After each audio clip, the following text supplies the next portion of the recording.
Hello दोस्तों, राधे राधे। आज की कहानी है नंद और भाभी की लड़ाई। अमित और कविता भाई बहन थे। कविता बड़ी थी, अमित छोटा था।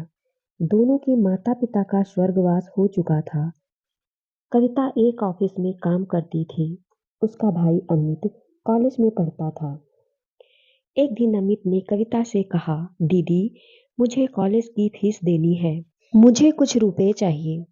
कविता ने कहा, अभी तो मेरे पास पैसे नहीं हैं, कल तक मैं तुझे पैसे दे दूंगी। कविता ऑफिस से एडवांस मांगकर अमित को पैसे देती है। वह अपने भाई को अफसर बनाना चाहती थी, इसलिए वह दिन में ऑफिस में काम करती थी और शाम एक घर में काम करती थी। कुछ दिन बाद अमित की पढ़ाई पूरी हो गई।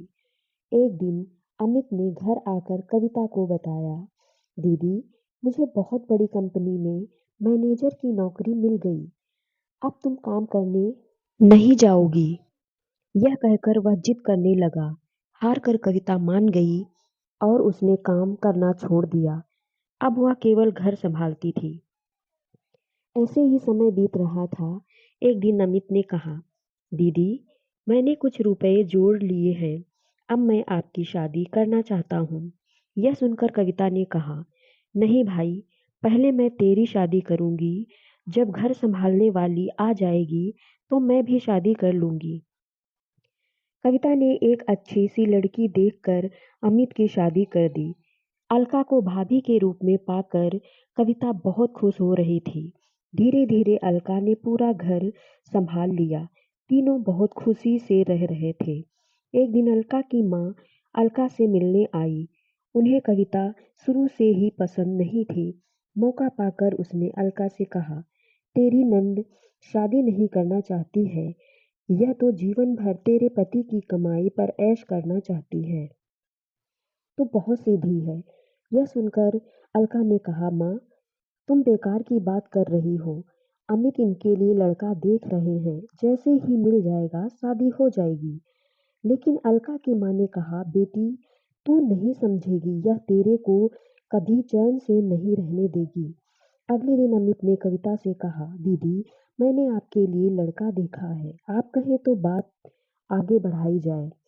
लेकिन कविता ने कहा, नहीं भाई, मैं अभी शादी करना नहीं चाहती। जब करनी होगी आपको बता दूंगी। यह सुनकर अमित और अलका को आश्चर्य हुआ। अलका के दिमाग में माँ की बातें गूंजने लगी। उसके बाद अलका का व्यवहार कविता के लिए बदल गया। वह अमित के सामने कुछ नहीं कहती, लेकिन अमित के जाने के बाद कविता से छोटी छोटी बात पर लड़ती रहती। एक दिन कविता कहीं गई थी। अकेले में अलका ने अमित से कहा, दीदी, शादी क्यों नहीं करना चाहती? कहीं ऐसा तो नहीं तुम्हारी बहन हमेशा हमारे ऊपर बोझ बनकर बैठी रहे? यह सुनकर अमित को बहुत गुस्सा आया। उसने कहा, खबरदार, मेरी दीदी के बारे में कुछ कहा तो वे जो चाहेंगी वही होगा। तुम्हें पता, उन्होंने अपना पूरा जीवन मुझे बड़ा आदमी बनाने में लगा दिया। अलका को समझ आ गया कि अमित उसकी बात कभी नहीं सुनेगा। उसने अपनी नंद को रास्ते से हटाने के लिए एक तरकीब सोची। एक दिन अलका ने कविता से कहा, दीदी, काफी दिनों से मैं कहीं बाहर नहीं गई हूँ, कल हम मंदिर चलते हैं। यह सुनकर कविता बहुत खुश हुई। अगले दिन दोनों मंदिर में पहुंच जाती हैं। मंदिर में पूजा करने के बाद अलका कविता को प्रसाद देती है। उसने प्रसाद में कुछ मिला रखा था। प्रसाद खाकर कविता बेहोश हो जाती है। अलका उसे छोड़कर घर वापस आ जाती है। उसे लगता है जहर मिले प्रसाद से कुछ देर में कविता मर जाएगी। कुछ देर बाद कविता को होश आता है, लेकिन वह अपनी पिछली जिंदगी भूल गई। वह मंदिर में बैठकर रोने लगती है। शाम को जब अमित घर वापस आकर अलका से कविता के बारे में पूछता है, तो अलका कहती है, दीदी तीर्थ यात्रा पर गई हैं, कुछ दिनों में वापस आ जाएंगी। तब अमित कहता है, दीदी मुझे बगैर बताए अचानक कैसे चली गई? वह परेशान हो जाता है, लेकिन अलका उसे समझाकर शांत कर देती है। इधर कविता को उसी मंदिर के पुजारी मंदिर में स्थान दे देते हैं। वह दिन रात मंदिर में सेवा करने लगती है। मंदिर के सभी भक्त और पुजारी कविता का बहुत ध्यान रखते थे। ऐसे ही समय बीत रहा था, लेकिन कविता को पिछला कुछ याद नहीं आ रहा था। काफी दिन बीत जाने पर अमित कविता को ढूंढने निकल गया। वह कविता को ढूंढता रहा, लेकिन कविता कहीं नहीं मिली। एक दिन वह थक कर उसी मंदिर में एक पेड़ के नीचे बैठा था। तभी वहां कविता आई। उसने कहा, भैया, मंदिर में भंडारा शुरू हो रहा, आप भी बैठकर भोजन कर लीजिए। कविता की आवाज सुनकर अमित चौंक गया। कविता को देखकर वह रोने लगा। तब कविता ने कहा, भैया, आप क्यों रो रहे हो? तभी वहां पुजारी बाबा आ गए। उन्होंने अमित से पूछा तो अमित कविता के बारे में बताया। पुजारी बाबा ने कहा, ये लड़की यहाँ बेहोश मिली थी। होश आया तो इसे कुछ याद नहीं था। अच्छा हुआ तुम मिल गए। इसे अपने घर ले जाओ। भगवान ने चाहा तो वहां जाकर इसकी याददाश्त वापस आ जाएगी।